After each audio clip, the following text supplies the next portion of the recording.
दोस्तों, इस वीडियो को पूरा वॉच करके देखें किस तरह से वीडियो बनाया गया है। आप पोस्टर में यूज कर सकते हैं। वीडियो को छठ पर्व का है।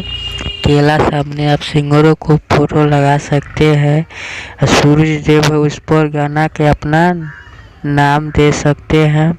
सबसे नीचे में लाइट पड़ता सिंगरों को नाम, राइटर का नाम आप दे सकते हैं। कोना साइड में अपना लोगो इस साइड में अपना लगा सकते हैं। आप बताएं नीचे कमेंट में आप मैं किस तरह से वीडियो लेके आऊँगा आप सबके बीच में। आप नए हो तो इस चैनल को सब्सक्राइब करिएगा, बेल आइकन को दबाना ना भूलिएगा। इस वीडियो को लाइक शेयर कमेंट करिएगा आप लोग। मैं इसी से बढ़िया पोस्टर लेके आता रहूँगा। एकदम आप लाएंगे बम फटाका वाला आवाज़ में। आप लोग इस चैनल को सब्सक्राइब करना ना भूलिएगा।